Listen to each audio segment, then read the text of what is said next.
Hey everyone, how you doing? That's good to hear.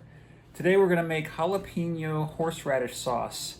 It is a wonderful sauce for chicken, pork, beef, anything you want to put hot sauce on. I've been studying and YouTubing and researching all kinds of hot sauces with habanero peppers, cayenne peppers, jalapenos, and I found a jalapeno pepper sauce that I really liked, and I took a few ingredients out and I added a few things that I really like. So I kind of made up this recipe, but I kind of stole a lot of it too. So here we go.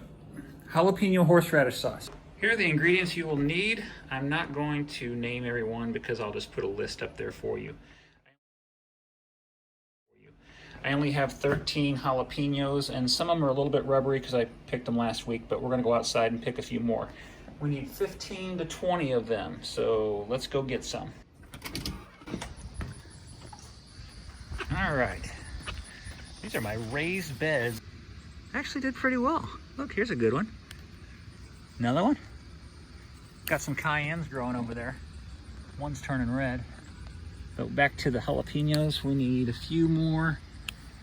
And over here, some habaneros. Those are super hot. Can you see them? Right there. Make some sauce with those one day. When they turn yellowish, here's another good jalapeno. And here's one hiding. I think we're gonna have enough for our sauce. Let's head on back. There's my tomatoes. I'm pretty proud of these raised beds. My neighbor gave me some old fence wood he was gonna throw out. Thanks, Dave. All right, back to the sauce. Okay, it looks like we have 22 peppers. So you need 15 to 20, but some of these are a little bit small, so I'm just gonna go ahead and roll with it. First thing you wanna do is chop up your jalapenos. Take the stems off. So I'm just chopping the tops off.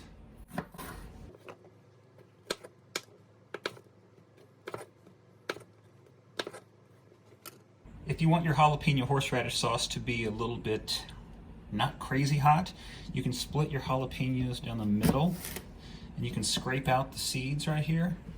Just scrape them out like that with your knife, and don't use that part, don't use the seeds. But if you like it hot, you can just leave the seeds in there. I'm gonna leave the seeds in because I like it hot. Not crazy hot to where it ruins the taste of the food, but jalapenos only have a certain level of heat anyway, so I think I'm gonna be okay.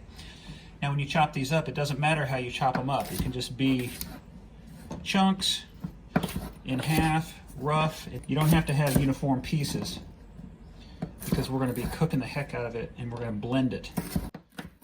I'm gonna take a half of a large onion, or this is a kind of a small to medium onion. I'm gonna use the whole thing. Just cut the butts off, both sides. Save this for compost. Just kind of do one of these numbers. Peel around it. Just gonna rough chop it. However you wanna do it, doesn't matter. Yeah, definitely open your windows. 4 cloves of garlic. You can use 2 teaspoons of it already pre-chopped if you want to as well.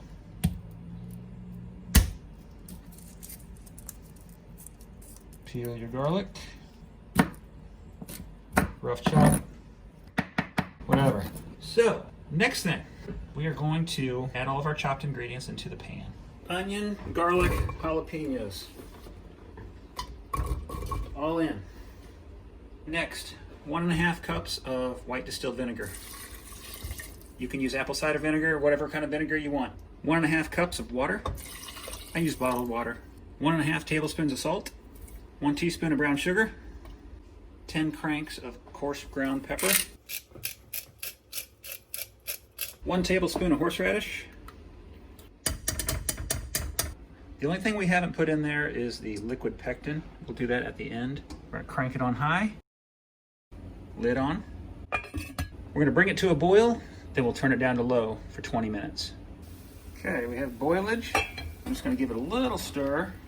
All right, we're just gonna let it simmer for 20 minutes. It's just marrying those flavors together, cooking those vegetables, making them soft, and then we'll blend it after it cools off later and add the pectin, and we're done. Everything's getting soft. Time's up. I'm gonna kill the heat.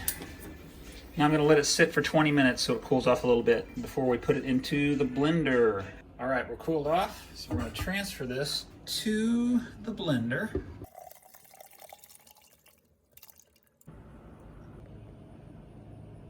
You don't have to use pectin, but I think it makes it a little bit thicker. I think it helps it out a little bit.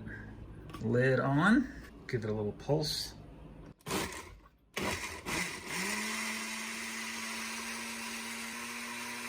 Some people like to run it through a strainer to get the little pieces of pulp out of there, the little pieces of seed and everything.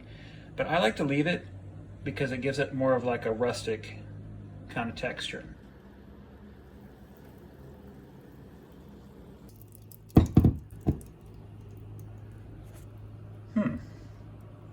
That's different. I'll go a little bit slower this time.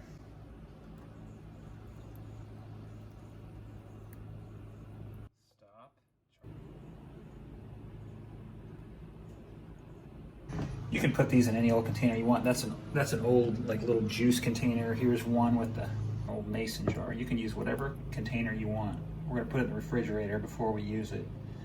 This is not something you want to be on your shelf in the basement. It's not canned properly, but if you keep it in the fridge, you're good for about a month. Jalapeno horseradish sauce.